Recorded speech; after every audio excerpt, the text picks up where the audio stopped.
the highest decision maker in the country of Sweden. The Prime Minister is using ChatGPT to check his own thinking and to ask questions as part of his decision-making process.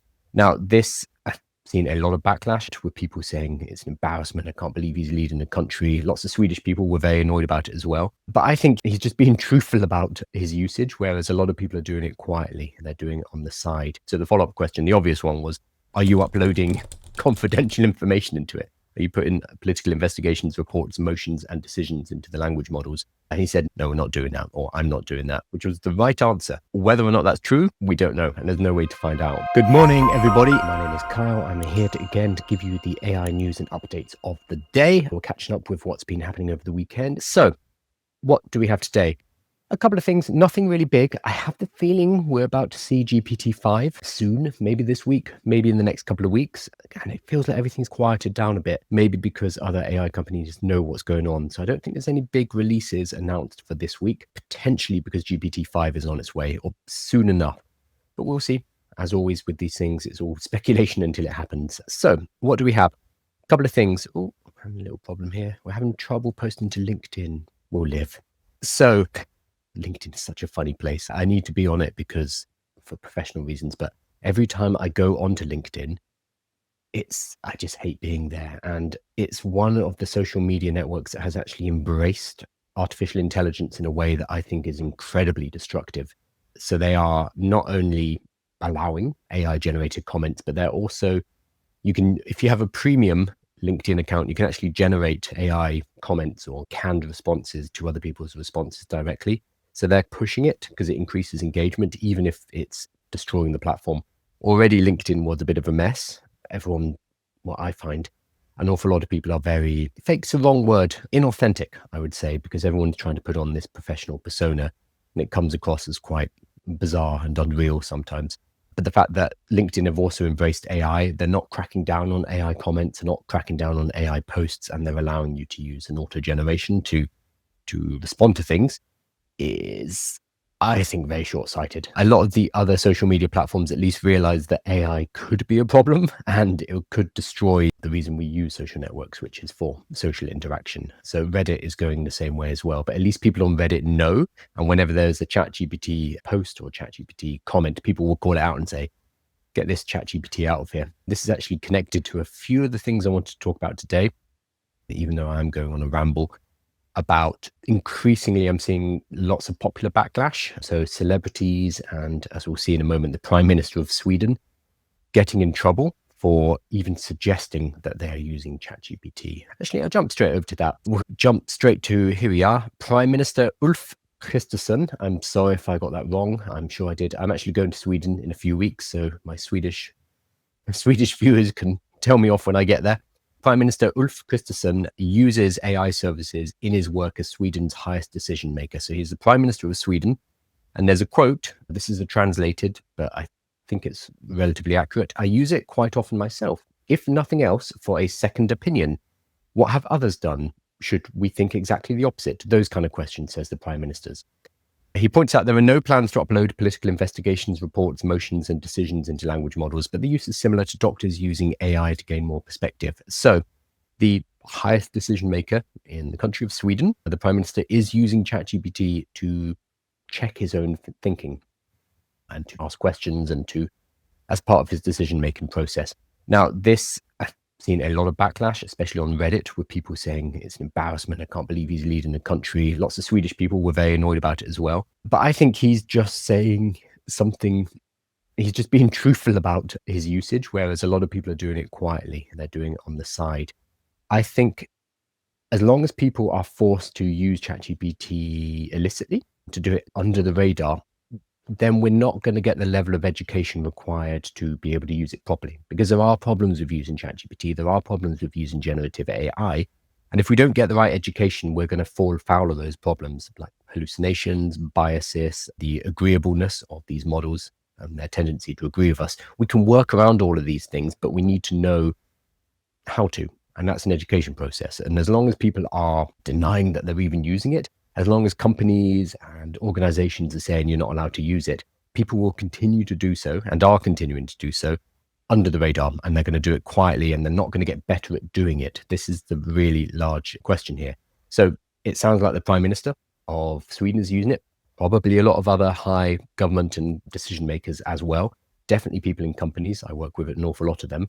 And this sounds like the journalist asked a follow-up question. So they found out he uses ChatGPT. So the follow-up question, the obvious one was, are you uploading confidential information into it? Are you putting political investigations, reports, motions, and decisions into the language models? And he said, no, we're not doing that, or I'm not doing that, which was the right answer. Whether or not that's true, we don't know. And there's no way to find out. But hopefully they're not, because there are data privacy issues that come from that, obviously. So I think we need to be a bit more open about it, because there was a report last week in America, 60% of people are using ChatGPT. So that is now the majority. This is a technology that is in its latest iteration since ChatGPT 3.5, GPT 3.5, only 2.5 years old.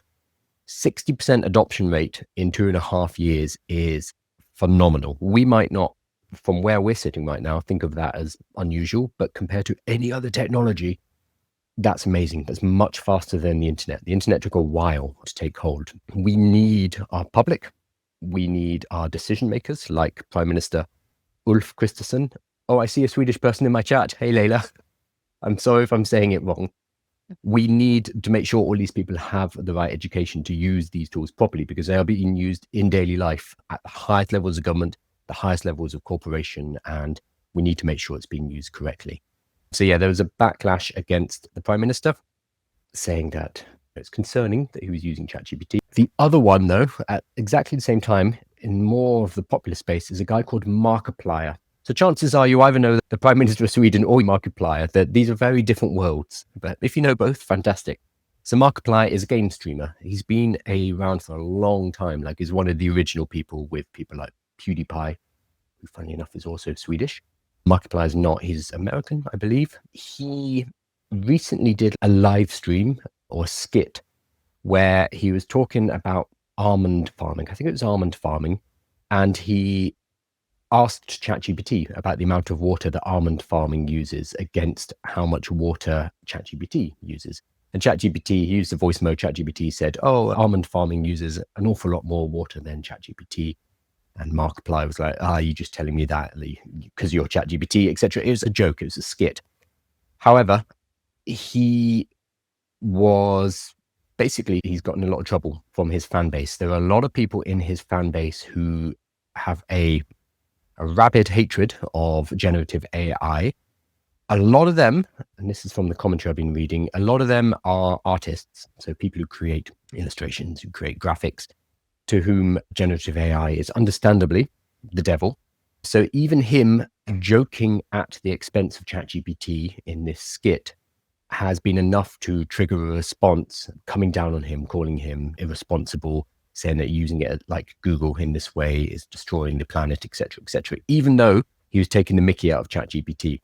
So he's kicked back and he's put out a live stream saying, hang on, I'm one of the first people who called this up and said that this is a potentially dangerous technology. It's going to be used a lot of electricity. It's going to do a lot of harm. So he's pointed back to old videos of himself talking about this is a problem. And he's brought up the evidence. He's got the receipts saying, yes, I've messed around with it in the past. We did some videos on it. We did some video thumbnails, etc. But mainly as a joke, and we haven't been using it since. And he seems to have proved his point, but people are very angry about it because he is such a public figure in that particular space, and he dared to use ChatGPT publicly. So in a weird parallel with the Prime Minister of Sweden, Markiplier, a Twitch, I'm not sure if he's on Twitch now, mainly a YouTuber, but I'm sure he's on Twitch too, has got in trouble for basically the same thing, using ChatGPT. So I think what we're going to increasingly see, and this will especially be the case as AI does start to take jobs, increasingly we're going to see this kind of public backlash against anyone who even dares to use it and to publicly admit that they've used ChatGPT. But the thing is, we know from the data that the majority of people are using it out there. 60% of people in America, it is a majority, and it is growing, and it is younger generations as well. So it's going to keep on increasing. So I wonder if this backlash is going to become a smaller minority, or if it's going to grow and we will actually start to see the number of people using ChatGPT decreasing. I don't think so. I think what we'll probably see is, this might be brutal, but we'll probably see hypocrisy. with people using it for things they think is okay, and then criticizing it for things they think are not okay. So it's okay to use for medical research. Fine. It's okay to use in some of my work tasks, but you must not use it for art. You must not use it for video creation. I think we're going to start to see a demarcation in good and bad uses. I actually think that's a decent way to approach this, because generative AI is a general purpose technology. It's like the internet. The things we can do with it can be good. The things we can do with it can be bad. We can build on top of the platform that is generative AI to do lots of different things. So I think we're going to start to see a split where we have to be more mindful of what we're using it for. And I think that's probably a positive thing, but that's going to require a lot of debate. It's going to require a lot of people like the Prime Minister of Sweden and Markiplier getting witch hunted for using ChatGPT until we get to the point where we're like, okay, maybe some uses are acceptable, whereas others are extremely problematic. That's going to take a while to get to, though. I'm going to jump over to some questions now. Jacob saying, time to cold email him a consulting offer. Is this for the Prime Minister of Sweden? Yeah, I'll find the Prime Minister of Sweden. I'm in Sweden on the 28th of August. So I'll go and see the Prime Minister and see if he needs some help. Let me see what questions we have. I just need to scroll through this gigantic list. Good morning, everybody. So I'm in Sweden with Lovable. I won a competition with Lovable. They had a bootcamp accelerator called Lovable Shipped. And about a month ago, I helped give away my buddy code. So I got a lot of people to join their program, and I gave away the most buddy codes out of everybody. And so they're flying me over to Sweden, and I'm going to go to Stockholm and meet the team, which would be pretty cool. I really like Lovable. If you've ever seen any of my videos or any of my live streams, go on and on about Lovable. Not sponsored by them. Maybe in the future, I should talk to them really. But yeah, it's a really exciting tool. I think it's the fastest growing company in human history. It's the fastest company to hit $100 million annual recurring revenue ever. So they are going places, and I'm very excited to go meet them. Shan says, who do they check as to whether GPT has been used for the right purposes? So this is a big question, is what are good uses and what are bad uses of ChatGPT? That is not an objective answer. We can't just point to art and say, oh, that's a bad use of it. And we can't just point to creating charity reports and say, that's a good use of it. It's going to be a lot more nuanced than that, because it's going to depend on what we find valuable versus the ill effects of ChatGPT. And there are definitely ill effects of AI. There is the electricity cost. There is the fact that it is outsourcing a lot of our critical thinking and that people use it unthinkingly. There are multiple reasons why AI needs to be dealt with very sensitively and carefully. But we need to all personally balance out what we're using it for against the downsides. The same with any technology, honestly. It's going to be a personal choice, and we need to work that out. And then cumulatively, what we think individually will stack up, and that will be how our particular societies start to think about artificial intelligence. But we need to start by thinking about it ourselves, come up with what is acceptable for us versus what is unacceptable. So for me, for example, I don't do much AI video. I've played with it. I think it's fun. I don't think it's particularly useful for my work. Therefore, that's not something that I've gone charging into. It's also, of all of the different generative AIs, it does use the most power. It's the most intensive. So that is a much heavier weight on the scale compared to text, for example, because electricity is a large problem in generative AI, and it is something that needs to be resolved and worked on. At least text uses a lot less electricity than images and video. So again, this is all going to be personal. It's going to be subjective. It's going to be about what you personally think is acceptable. But all of this comes from knowledge.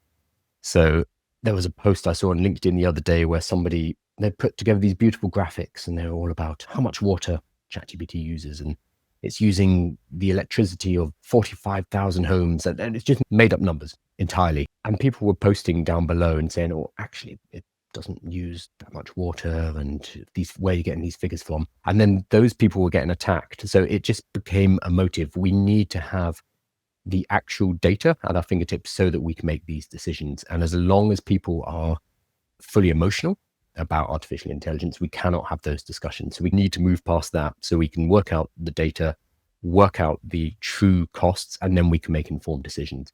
But until we calm down a bit, that's going to be impossible. And people are just going to argue from emotion first. Gandalf the Green says, what are your concerns around AI? There are plenty. So I think, so electricity is the big one. Water is not. Water is a red herring, but electricity usage is a big one.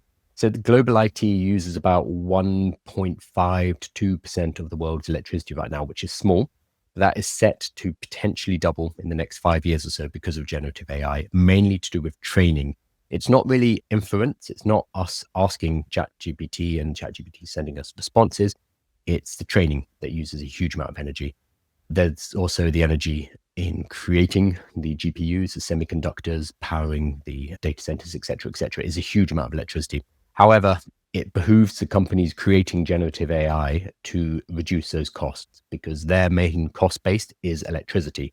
So their profit incentive is actually aligned with the good of the planet. This is why various generative AI companies are looking at nuclear power and acquiring or building nuclear power stations. And they're always trying to make their algorithms more efficient to use less electricity, because by doing so, they drive down the cost. This is not out of the goodness of their heart. They will wrap it up like that. They'll put out reports about how green they are, about how they're carbon neutral. That's not why they're doing it. They're doing it because they make more money. They make more money if their electricity costs are lower. But thankfully, that is aligned with better environmental practices.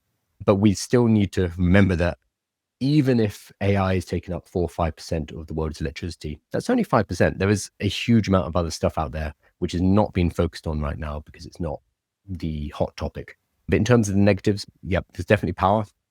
There is the fact that it does allow us to turn off our brains. We can use it as a co-intelligence. We can use it to leverage our intelligence. A lot of people are not. They are just abdicating all responsibility to AI and not having to think. So that's going to be a problem. I think companionship is also AI companionship could be a great thing because it could help decrease loneliness by giving people an AI companion. But at the same time, it's going to decrease those people's ability to interface with, interact with, and build actual human relationships. So I think in the next decade or so, that's probably a Trojan horse, which is going to creep in. 16% of Americans are using AI for companionship, and that raises to 25% when it's the young adults, so between 18 and 29. And I think it's going to be more than 25% under 18. We just don't have the figures for it. But character AI, which is a companionship-based AI, is number 3 globally. It's ChatGPT, DeepSeek, character AI. So this is a huge usage of artificial intelligence. I think that's going to lead to problems in the future. We have problems with incels right now. I think companion AIs could push us even further down that particular rabbit hole. So there are multiple negative aspects of artificial intelligence. There are also, as you can probably guess, I'm pro AI, many wonderful things that we can do with it as well, but we need to be aware of both sides. And I think too few people are. Most people will be all in, 100% positive AI, and they won't hear anything bad against it. And then there are people on the other side who are all in negative and won't hear anything good about it. In reality, life is boring and things tend to be grey and in the middle somewhere and more complicated. And unfortunately, that's just how the world is. Everything is a bit more grey and less black and white. So we just need to be aware of that. Ed says, have you looked at giving advice for high school kids to AI proof themselves? So I don't have kids myself, so I don't think this is something that's suitable for me to do because I don't know what they do with AI. That's not my world. There are lots of people who are working in this space though, who are either helping to equip teachers with this is how you use AI, both how to use AI to reduce your workload so you can teach more, but also how you should be thinking about AI for the kids.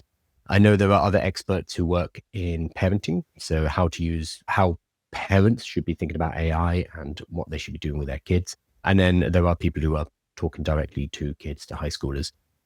That is not my world, but there are other experts. So I just call myself an expert. There are better experts in those fields who are doing that work, but that's not really for me. I focus more on marketing and business and starting businesses using artificial intelligence, just because that's what I know and that's my background. But I think it's incredibly important work, just not for me. One of my lights just died. Jack is saying there should be more openness using AI, but also a push to use renewable for data centers. Yes and yes to both of these things. We can't tackle the problems of AI unless we are open about its usage, and renewables are going to be very important for pushing forward. There's some pretty wild ideas about floating data centers, and there's a lot of big ideas going on, but basically money will be pumped into cheaper sources of energy because we need to drive down the cost of electricity, because that allows those businesses to make more money. So I'm confident in them dealing with the problem because they make more money. So OpenAI will make more money, Microsoft will make more money, Google will make more money if they manage to get cheaper electricity for their models, if they manage to make their models less pricey to run. So I guess call me optimistic, but based on the fact that I think greed will drive down the costs. So this isn't altruism, but this is greed driven, but it is aligned with environmental. So with the environmental improvements as well. So that's a good thing. I'm just going to grab another light. They're wonderful lights, but they do need to be charged. Go to do better. Maya says, can you say hi? Hi, Maya. What are the latest AI breakthroughs? So we haven't had that much in the last couple of weeks. As I mentioned at the top of this live, I think everyone is keeping quiet because they're expecting GPT-5. So anything that is released now will be kind of swept away by GPT-5. The latest breakthroughs have been, gosh, if you look at my lives, you can see them. They've been mainly Grok. So we had Grok, we had the new Gemini, we had the passing of the International Math Olympiad, which was a really big deal. Breakthrough-wise, they're probably the largest in the last couple of weeks. Yeah, because I think everyone is keeping quiet for GPT-5. In terms of news, though, probably the most important piece of news, which has flown under the radar, is the fact that Meta, so Mark Zuckerberg's company that owns Facebook, Instagram, WhatsApp, etc., they have indicated that they're going to close their models. So they won't be open source anymore. They're going to close off their models, not make them publicly available. That's probably the biggest, not very exciting, but probably the biggest movement in artificial intelligence, because it means the West has basically said China is doing open source and the West is doing closed source, and that's it. So we've just seen a complete split, a bifurcation in how we're building artificial intelligence models, because all of the top Chinese models are open source. So DeepSeek, Qwen, Minimax, and the others, they're all open source, whereas the only one that was left in the West was Llama and Mistral, I guess, to a certain extent. But Llama and Meta have said, nope, we're not doing open source anymore, or they've indicated they're not going to be open source. So I think that's probably the biggest piece of news, but it's quite quiet and subtle. And I don't think the ramifications of that have been realized yet. Jack says, video gen AI should be extremely limited for general population use. So I assume that's connected to the electricity and the computational costs. Yes, very high. This is why I don't personally use it. It's a really fun toy for most people, but it's a fun toy that comes at a very high cost. So I have played around with it. Obviously, that's part of my job, trying out VO, trying out Sora, etc. But it's not something that is part of my regular workflow. But so a lot of people are using these models to basically make the epitome of AI slop. It's the short videos that go on YouTube Shorts, that go on TikTok, etc., to make a huge amount of money because people will watch AI slop. So that for me is one of the least attractive uses of artificial intelligence. YouTube are cracking down on it, for example, trying to remove it from their ecosystem. I don't know how successful they've been, but they've indicated that's what they're trying to do. As of the 15th of July, they've demonetized channels that produce inauthentic content, but who knows how successful that will be. Okay, I'm going to hop over to actually a YouTube related piece of content, which was, so this is connected to, it's not just in the UK. So in the UK, Australia, and now in the US, there are increasing pushes to age check content. So in the UK, it's called the Online Safety Act. I keep forgetting the name of it. Yeah, the Online Safety Act. So the Online Safety Bill or Act is in the UK, basically age gating content that children should not be able to see. So that includes pornographic material, etc. However, the remit of the bill in the UK and in Australia now and in the US, we're starting to see from parallel pieces of legislation, it's starting to creep.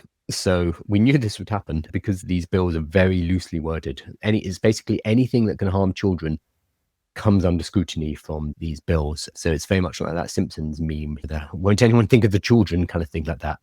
The thing is, the argument of we need to protect our children, which is a good one, is being used to push through legislation which tightens online control and requires ID, and it requires us to be tracked more online, which is problematic. Very problematic. I used to live in China and it was very much like this. Everything was controlled and you have to use your ID everywhere. And in China, so the West would look at that and be like, oh, that's a bit authoritarian. We're doing exactly the same thing in the West, exactly the same thing, but we are doing it under the guise of, oh, we need to protect the children. We do, but this is not the way to do it. So what's happening is increasingly there are age verifications on, yes, adult websites, Pornhub, for example, but it's starting to creep into things like Reddit.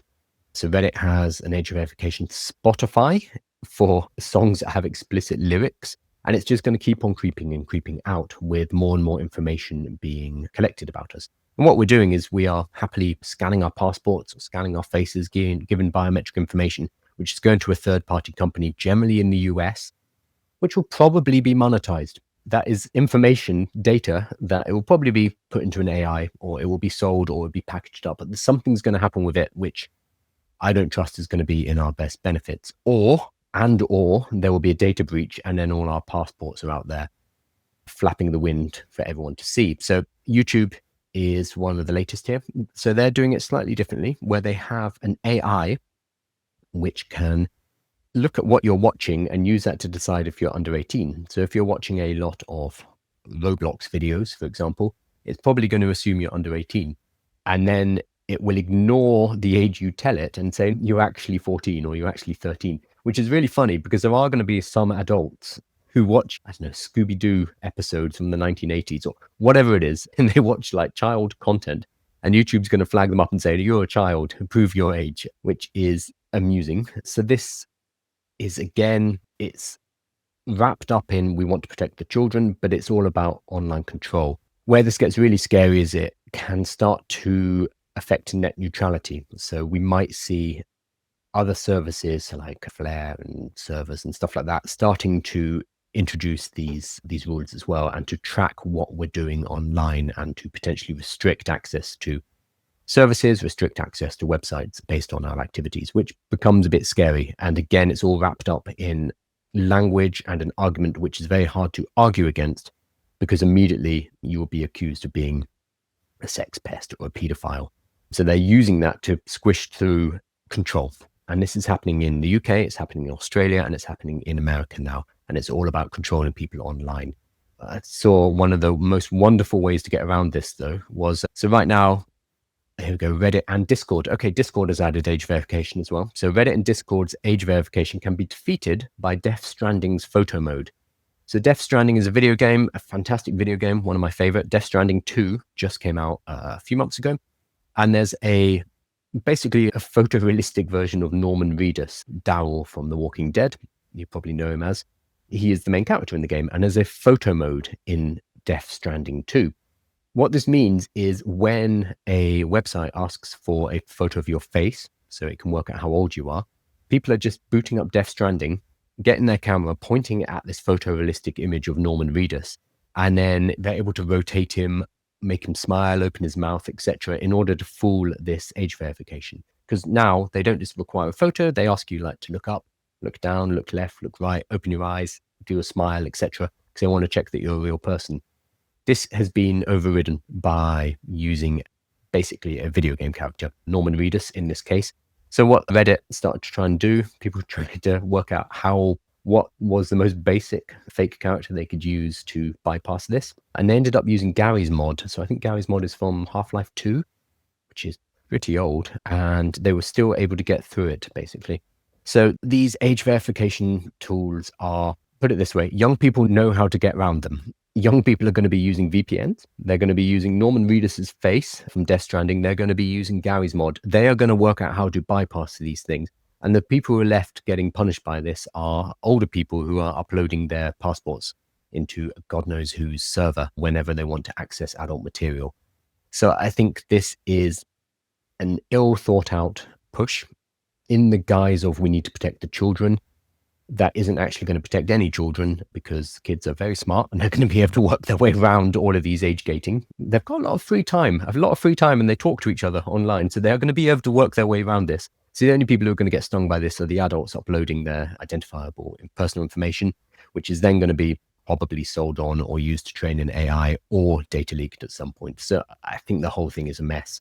But of course, I can't criticize it, because then people will accuse me of being of hating children, which is unfortunate.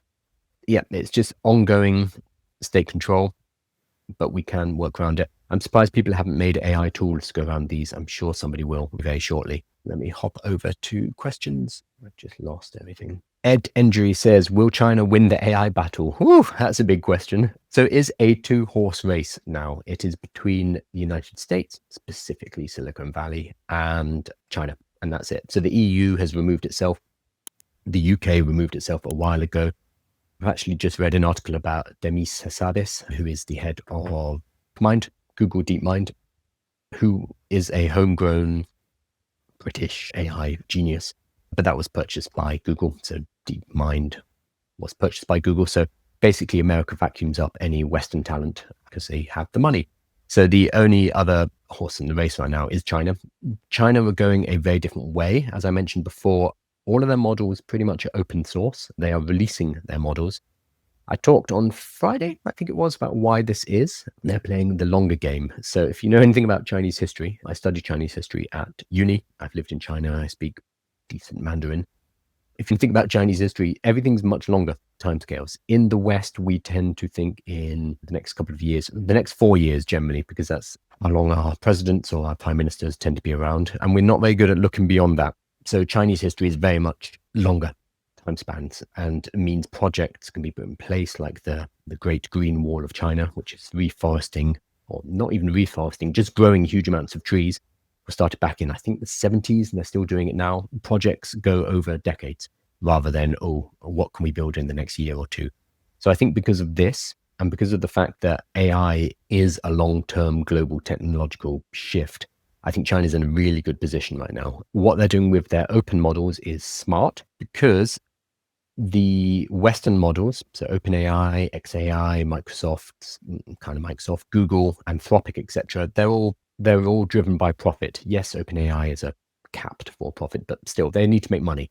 They're backed by venture capitalists, they're backed by investors, and they need to make cash. The Chinese models, on the other hand, they've got government support. So every large tech company in China has a wedge of equity that is owned by the government. So that's just part of operating. You must have some form of government equity in there. And the money has a much longer horizon to pay back. So I think that puts them in a really good position, because the American companies need to continuously release stuff. They need to continuously wow investors, need to continuously outperform each other in order to stay relevant. And that's why we see OpenAI dropping things like the study mode last week, just to stay in the news cycle, to constantly be top of mind as the forefront of AI. The Chinese companies don't need to worry about that as much. They can just continue chugging along and making good models and releasing them open source. So in America, everything, you have to pay for it. It's a closed source model. So if you want to access the API, you're going to pay. The Chinese models are free. They are open source. You can download it onto a local computer, or more realistically onto a server, and run the model from there. That is going to be really important in the rest of the world. So we tend to think of America and Europe. Probably most of the people watching this are from those areas. So that's what we see. That's what we think of. The rest of the world needs models. We're talking about South America, we're talking about Africa, we're talking about the rest of Asia as well. They will more likely go towards the Chinese models because they are open source. And so I think the play for China here is you get the models as the basis, the platform that people build upon, and then later down the line, you can monetize. So in the same way that Android, for example, is a platform, Google released Android for free, it doesn't cost anything. And then device creators like Samsung started to put Android operating systems onto their devices. And then later down the line, Google can monetize that. They can turn Android into a product. So products that are purchased through the Google Play Store, for example, Google then takes a cut. So I think the Chinese companies on the whole are following that platform play. You get it out as many places as possible, so that people start to build with it. And then later on down the line, you can monetize it through consultancy services, through hosting. So Alibaba, Tencent, etc., have cloud hosts. So that's going to be a lot easier to do. And just other ways to monetize, which are not just charging people up front. So I think that's a long play and it's a smart play, and we'll have to see how it pans out.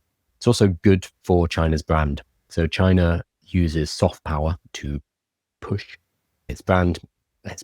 Yeah, I mean, its power basically globally.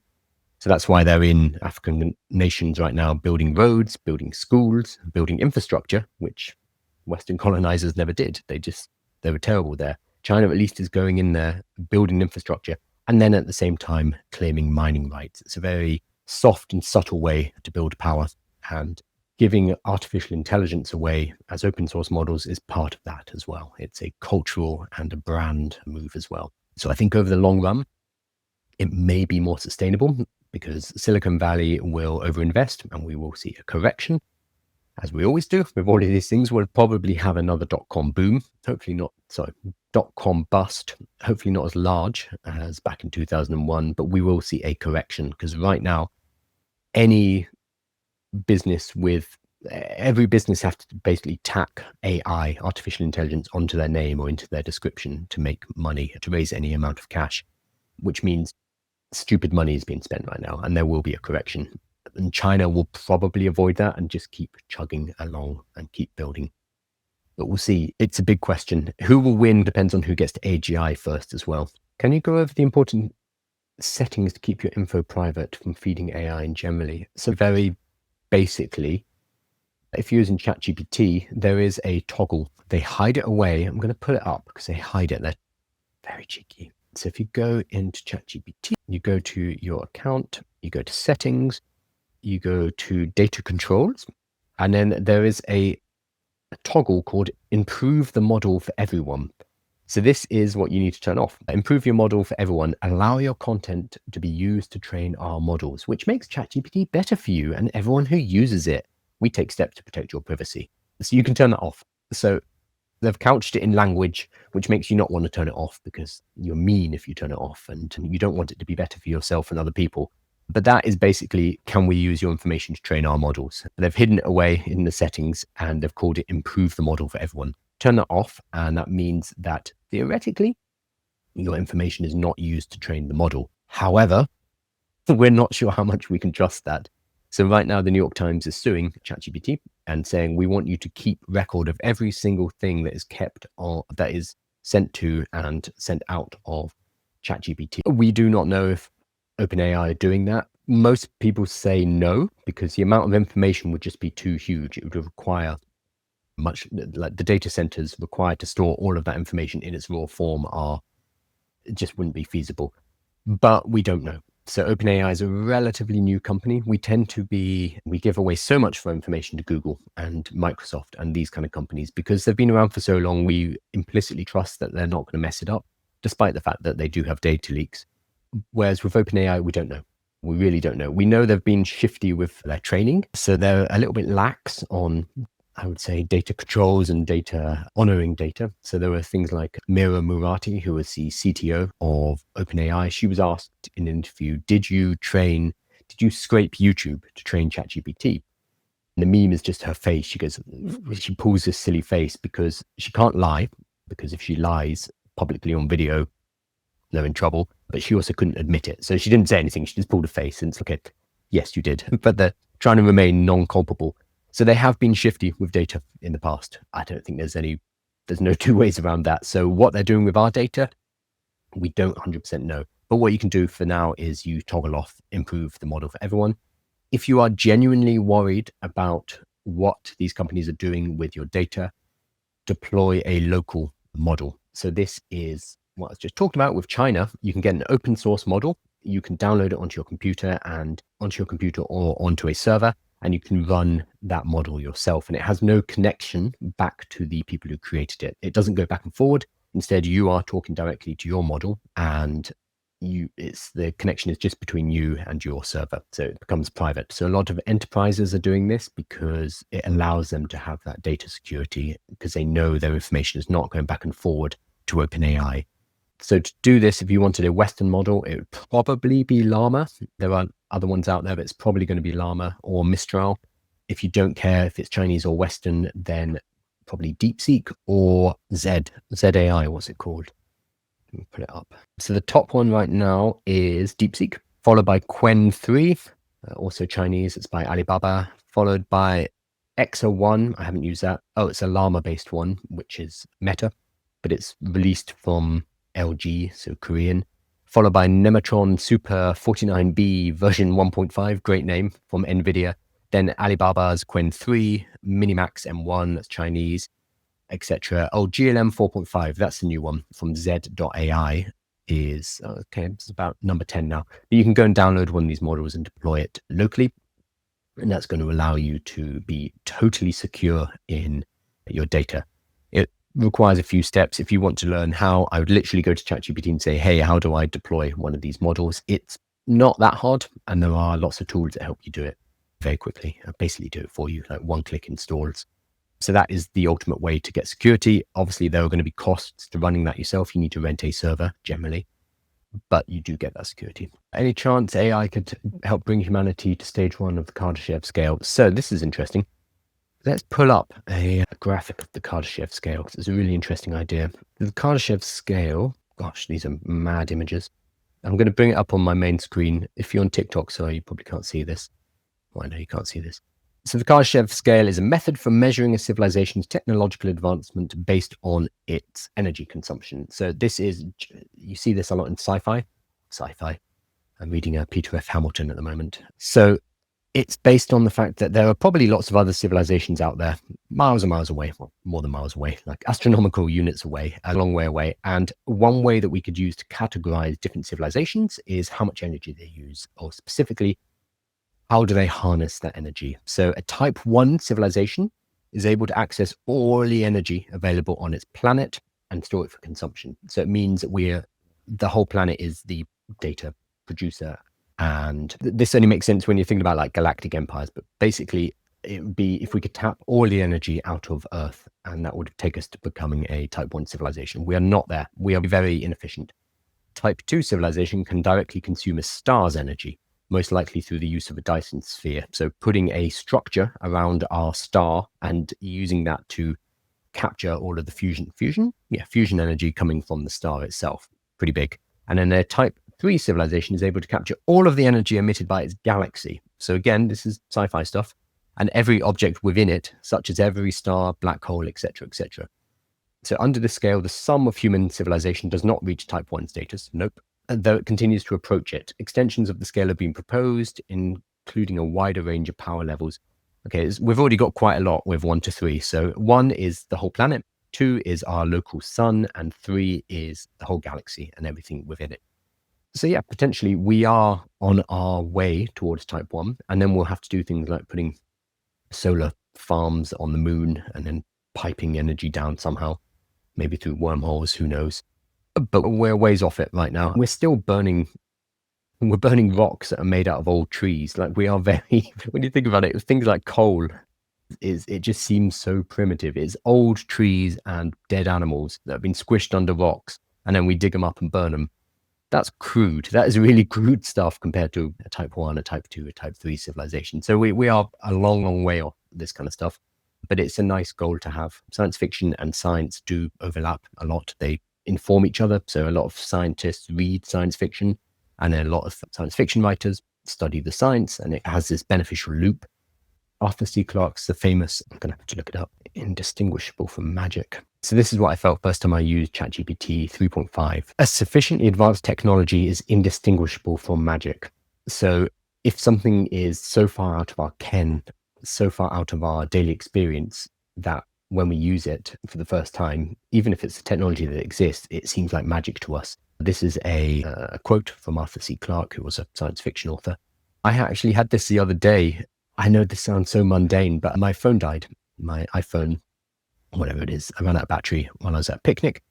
But a friend was there and he said, oh, just give me your phone. And his was an Android phone, but it had remote charging. And we put my iPhone on his Android phone, like case to case, and it charged my phone, and it charged up to 10%.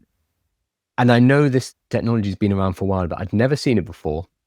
I'd never used it. I didn't know Android could charge iPhone. So I was just sitting there, this is magic. Like, how is this working? This shouldn't work. How are they charging each other through the cases? So that was a moment the other day. It's just, wow, technology is amazing. But we become so inured to technology, I think. And this is what's happened with ChatGPT, where people quibble about things that are not very good about it. And it's, man, two years ago, this technology was terrible. Like we create videos now with VO3 or whatever, and people are like, oh, the hands are a bit weird. It's look what it's created. Compare this to a year ago.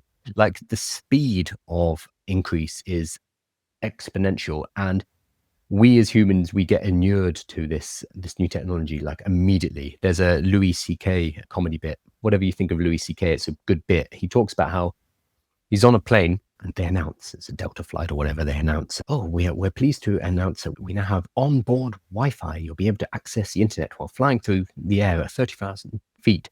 And Louis C.K.'s, wow, that's amazing. So everyone's typing away on the laptops, they're chatting, etc. And then the internet goes down. And another announcement, and the lady's, oh, really sorry, the inboard Wi-Fi is not working. We won't be able to get it back before we land. And the guy next to Louis C.K. like slams down his laptop lid and he's like, this is bullshit. And it's this amazing ability of human beings to find out about something new, to benefit from something new, and then to immediately expect it and to immediately become, oh, what's the word? I've totally forgotten the word, but we expect these things. And then when it's taken from us, we basically throw a tantrum. I think the same is true with ChatGPT and with a lot of the AIs right now, is that anytime it doesn't really work or it doesn't give us exactly what we want right now, we're like, this is trash. I hate this technology. What's the point? AI is rubbish. We need to take a step back and realize that we're coming a long way and the technology is moving really fast. It's just that we are spoiled brats a lot of the time. If you don't read sci-fi, I highly recommend it because it does help to give a wider perspective on where humanity could go. A lot of it's dystopian, fair, but it also helps studying history, reading sci-fi, etc.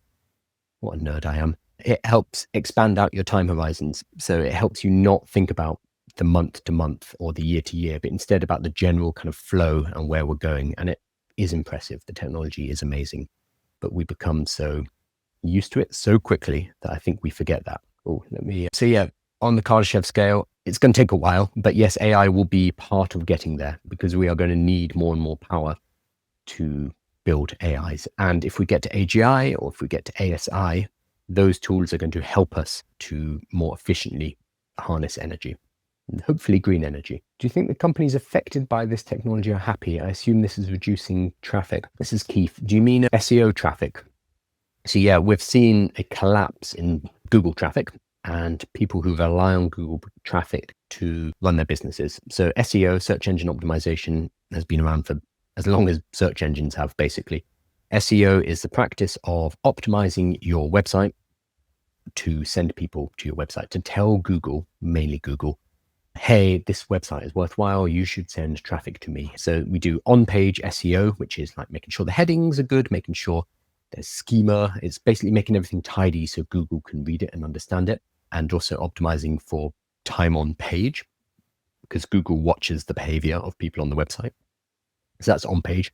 Off page SEO is getting links. So for example, I've secured a few links with Forbes. I've been in, 4 or 5 Forbes articles and they link back to my website. What that tells Google is, hey, Forbes, which is a reputable source, are linking to Kyle's website. So maybe Kyle's website is decent. We should show it to more people. So SEO is this, very broadly, is this. It's optimizing our website and optimizing how our website is connected to other people's websites. This has been an industry, basically, for the last 20 years. AI is changing it.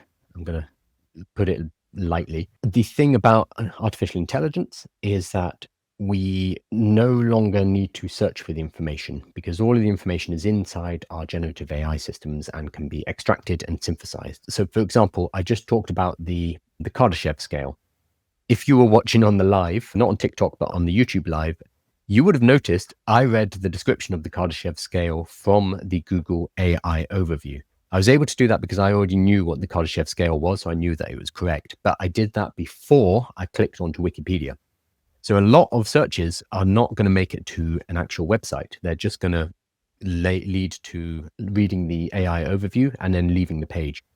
If your website depends on traffic, if it depends on people coming to your website in order to sell products to them or to give them adverts, you're in trouble. And we've already seen this. I covered this last week. The stats are all over the place, but some people are reporting like 70, 80% decrease in web traffic. but the general decrease was closer to 20% or so. But it depends. It depends on what segment and what type of website you have.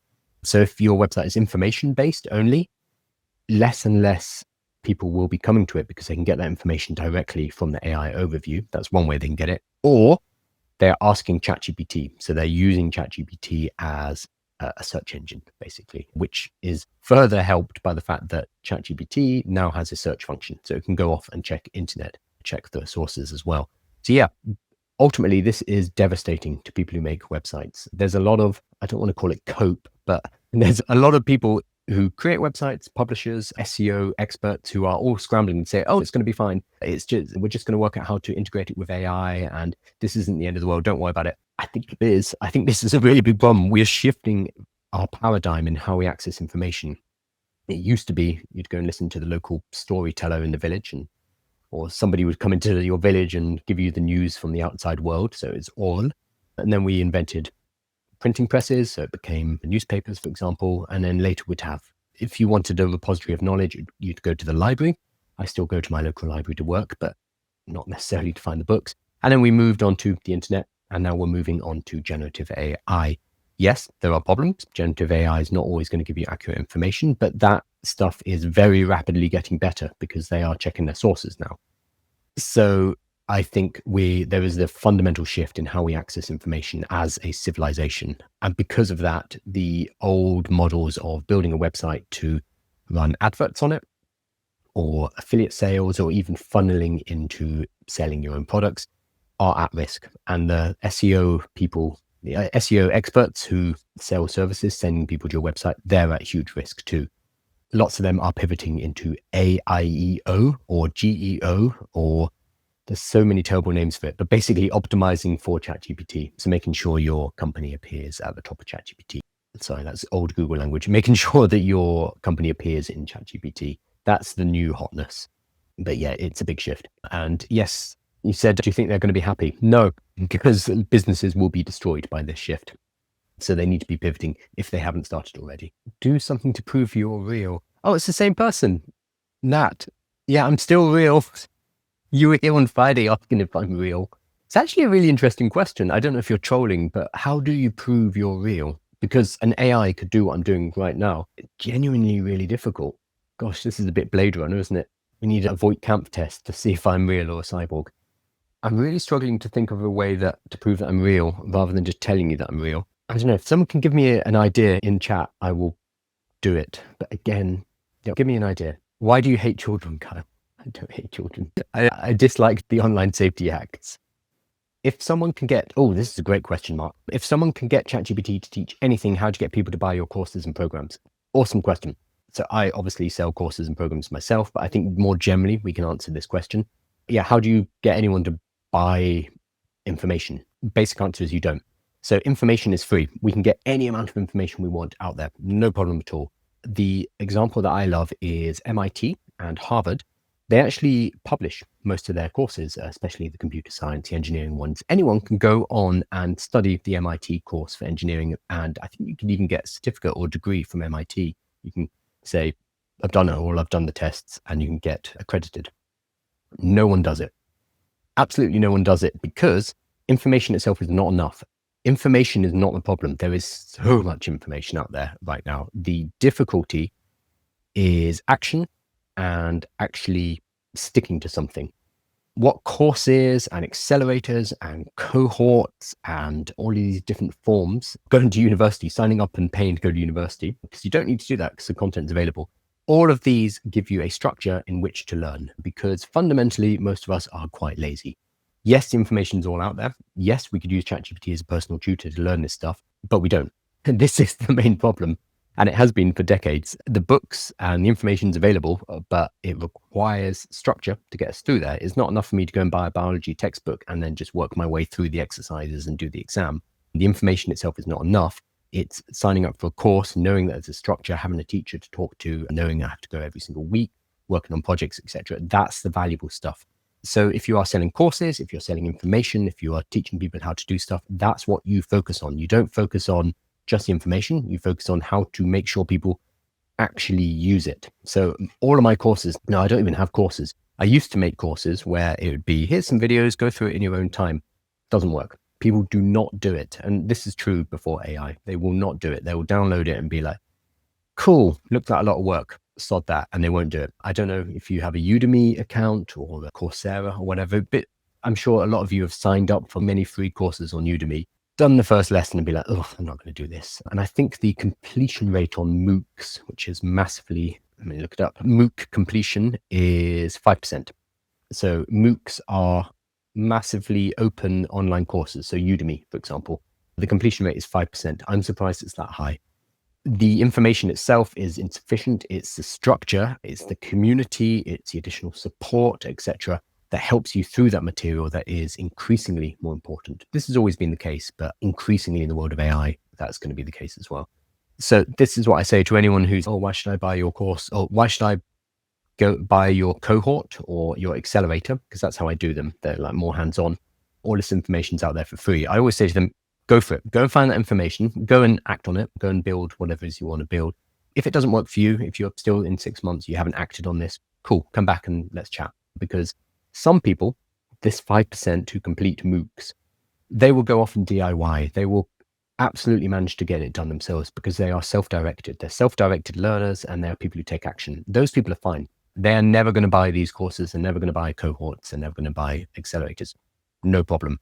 Most of us, including myself, need additional help. So this is why I pay for like coaches and mentors and expert advice, because yes, I can probably work it out myself, especially with ChatGPT, but having somebody that I talk to and holds me accountable for these things is what actually matters.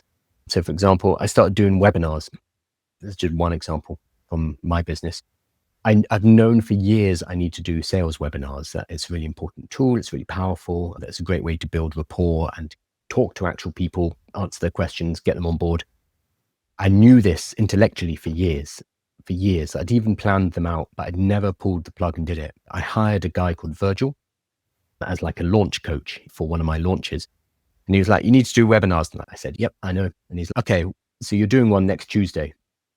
And I did. I sat down, got the webinar done, and then started doing weekly webinars. And I've now done, I don't know, 50 plus or so, just because an external person said, all right, it's time for you to do it now. That's the important thing, is action rather than information. So it's a great question. Why would anyone buy courses or programs or anything anymore? The reason is action, because we humans don't need more information. We need help working our way through that information, if that makes sense. Pekka says, if only humanity could come together and put resources on a common goal like solving energy crisis. Yeah, we're not very good at working together, unfortunately. I think coming back to sci-fi, which I was talking about earlier, the only way that we're going to work together is if we get invaded by an outside force. Otherwise, we are going to continue infighting. So if aliens turn up, we'll probably pull together. I think humans are very good at working our way through crises, but unless there is an external threat to us, a tangible external threat, so not climate change, that's too wishy-washy in most people's brains. I'm talking about aliens with laser weapons. That's the kind of thing that will pull us together. Until that, I don't see how we're going to get over our differences, unfortunately. This is one of the big problems in AI in particular as well. So people are calling for AI to be slowed down.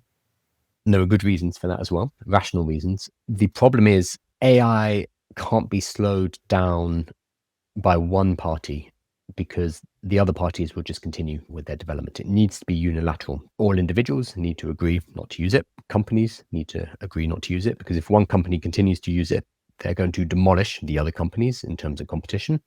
And countries, you need to unilaterally agree as well. So China and America both need to agree we are not developing artificial intelligence anymore. Again, humanity is not very good at working these things out. The UN is probably the closest we have to a global body that could enforce this in some way, but they'll send strictly worded letters and observers, but they don't really have the power to enforce any of this.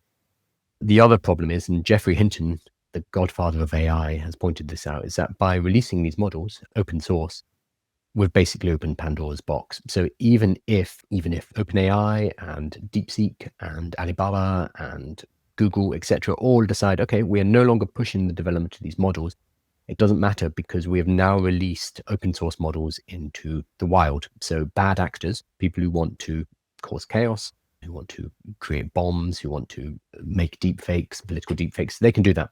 The models are out there. and this is one of the things that Geoffrey Hinton warned against, is we've let out a demon, basically. And it doesn't matter if all the governments and all the big companies agree, there are going to be individual bad actors who now have access to these models, and that's that. So it's a bit grim. Flamingo says, love that you are a nerd. I'm doing a live stream on AI. Of course I'm a nerd. What sci-fi do you recommend? Oh gosh. So I'm reading Peter Hamilton at the moment. But in general, what do I recommend? That's a really hard question. I'm just trying to think. I really like the Expanse series, and there's a TV show of it.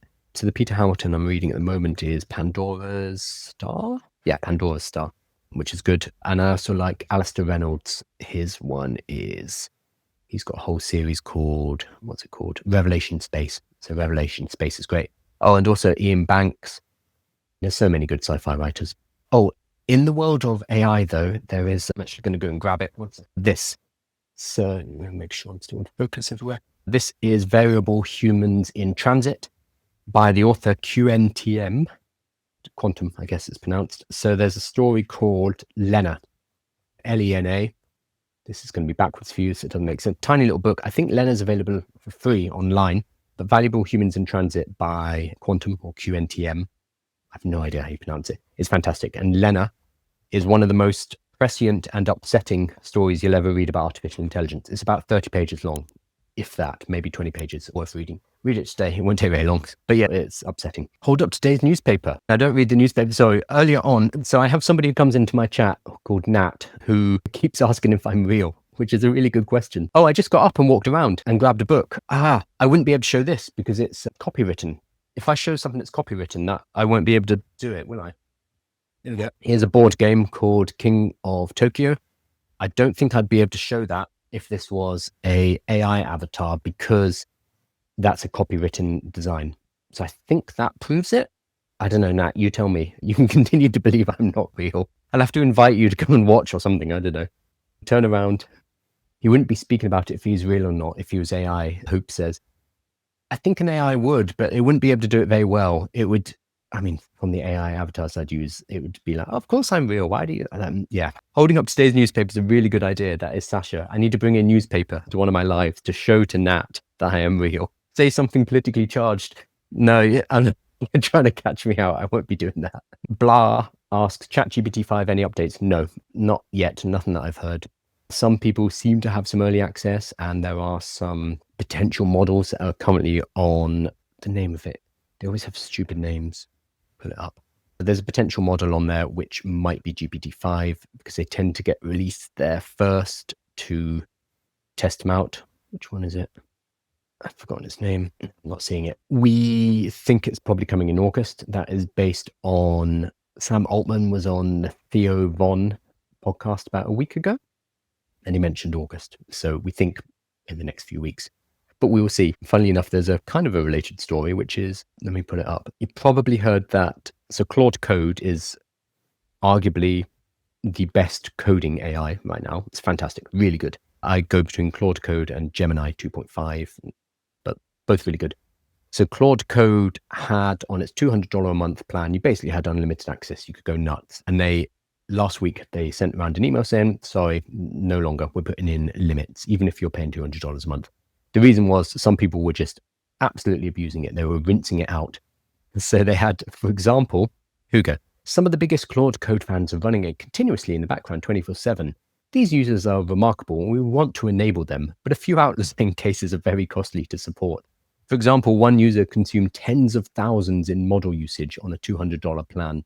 So they were just running it permanently, and you could actually have multiple instances all running, and yeah, you could 100% abuse it. So people were racking up huge bills for Anthropic, the creators of Claude Code, but only paying $200 a month. So what happened, one of the people who got shut down was Anthropic revoked OpenAI's, so the creator of ChatGPT's, API access to its models on Tuesday, multiple sources familiar with the matter tell Wired. OpenAI was informed that its access was cut off due to violating the terms of service. So OpenAI, creators of ChatGPT, were using Claude Code in their creation of presumably GPT-5 or some other model. So they had it cut off. So Claude Code has become a go-to choice for coders everywhere, including OpenAI. And so it's no surprise that learn that OpenAI's own technical staff are also using our coding tools. ahead of the launch of GPT-5, Anthropic spokesman Christopher Nolte said in a statement to Wired. Unfortunately, this is in direct violation of our terms of service. So you're not allowed to use Claude code. This is pretty standard. You're not allowed to use it to build a competing product or service, including to train competing AI models or to reverse engineer or duplicate the services. So yeah, it looks like OpenAI were abusing Claude code because even they think it's fantastic and they got cut off, which I thought was extremely funny.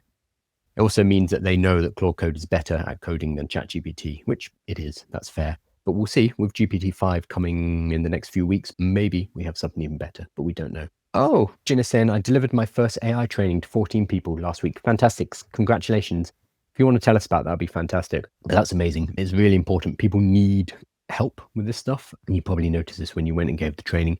So if you are sitting here watching a live with some British nerd talking about artificial intelligence news and updates on a daily basis, that tells me a lot about me. It tells me that you are way more interested in these topics than the general public, and you know a lot more about what's going on.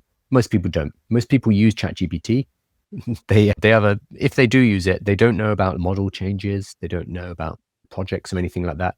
They'll just use it primarily as a Google. That is changing. People are starting to learn, but there is a huge amount of education need out there, especially in businesses. So businesses pay very well, and this is my bread and butter. I charge about £1,500 for a 1 hour workshop. I'll go and teach. The most I've charged is $4,000, which is £3,500 for 1 hour, which used to be what I made in a month. But because businesses are crying out for this, there's a huge demand to work out this AI thing. You can get paid very well. So if you are somebody who is watching these kind of lives, who's consuming content about artificial intelligence on social media, that tells me that you're in a very rarefied group of people who actually are paying attention and actually care about this stuff. What you can do is you can combine that with your own industry knowledge. So if you work in education, then you can go and talk to educators about why AI is important. If you work in manufacturing, again, you can talk to them about why it's important. And giving workshops is a really good way to do that.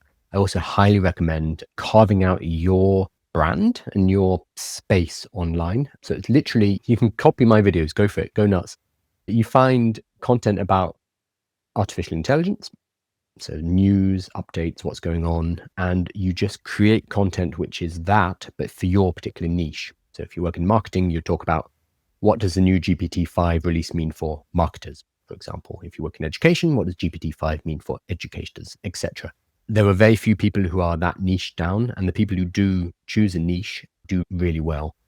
So it's a smart play because at the moment it's open. It's an open field. If someone was a solo entrepreneur, what would be the first AI tools or automation you'd suggest? It depends what you're building, really. And the first AI tool is probably ChatGPT. It's a boring answer, but there are tens of thousands of AI tools out there. Most of them are GPT wrappers. So if you can work out how to use ChatGPT or Claude, doesn't really matter, you can do just a massive amounts of things. For something more specialized, as a solo entrepreneur, Lovable. Again, I'm not sponsored by them, but Lovable is fantastic. So right now I am currently building a new website using Lovable. Again, I could do it manually. I could do it in WordPress. I could do Webflow. Could technically do it fully from scratch. That takes too much time. And as a business owner, I don't have that time. So I'm using Lovable to create basically a web app version. Lovable is a vibe coding tool. And if you are an entrepreneur and you want to turn an idea into something real very quickly, it's fantastic. It can one-shot basic ideas. So if you have an idea for an application, for example, you can build it using Lovable. I'm on the $100 a month plan, but that's because I use it a lot. I think it starts at $20 a month, which is going to be enough for small projects. I just use it a lot, hours every single day. I think it's probably the most exciting tool right now for entrepreneurs because it does allow you to build so quickly. Related to that, I've created a 10-week, I'm calling it AI Summer Camp. It's all available on my website and in the newsletter, so you can follow the link in my bio for that, which is walking you through how to come up with an idea, how to test that idea with the market, how to build a minimum viability. I always slip on that. Minimum viability product using Lovable, how to test it, how to build in payments, how to build in referral systems, affiliate systems, etc. It's a It's not really a course. No, it is a course. It's totally free though. It's 10 weeks and that's available in the newsletter. I'm currently on week 8, so I'll be wrapping it all up in a couple of weeks. So you can go and check that out. So yeah, the first tool would be Lovable and ChatGPT. The training was entry level to CIC and charities. Awesome. Some of which have never used an LLM. So this is in the UK, I assume, with CIC. So what I do, I charge businesses a lot of money to go and give them workshops, but I give pro bono workshops to charities personally. That's the way I balance it out. I love doing the charity workshops. And as you say, they need help. So charities in particular are not getting much attention from AI trainers or AI education companies because I guess they have less money. Makes sense. People are going for the big bucks. I personally do them pro bono for charities because it's really important that they learn these things as well. So yeah, that's awesome that you're teaching. Really important. It's important that everyone has access to these tools, especially people who are going to be using it for good things like fundraising for their charity, for example. Awesome. I've been talking for a very long time. I had a couple of other bits and pieces, but they're all about job loss, and that's always depressing. Let's not do job loss on a Monday morning. Let's stick with the positive news. Okay, cool. So I'm going to wrap up. Again, everything that I've just recorded is going to be available on YouTube. What we do is we tidy it up. We have nice chapter headings. You can find specific topics, and then we clip it into shorter videos as well. So it's all available on YouTube. Please subscribe. We are slowly building up the YouTube. Let me check how many followers we have. It's going up by about 20 a day now, which is good, but it's still very slow going compared to my other channels. We have 2,728 subscribers. That's not bad. Beginning of last week, it was 2,500, but still slow. So if you want to find these videos, if you find these useful, do subscribe on YouTube. It's helpful for me, and it is the main channel that I'm focusing on as well. And oh, somebody just subscribed. Thank you. I can see it real time. That's really cool. There's also a free newsletter version of this as well, which goes out every single morning, where we create a written summary of what was covered in the live, as well as links back to the videos as well. So again, it's just another way to consume the content. Although I love having you guys on the live because then you can ask questions. You can question whether or not I'm real or not. I'm sure Nat will be back tomorrow. I will bring a newspaper one day to prove it. So yeah.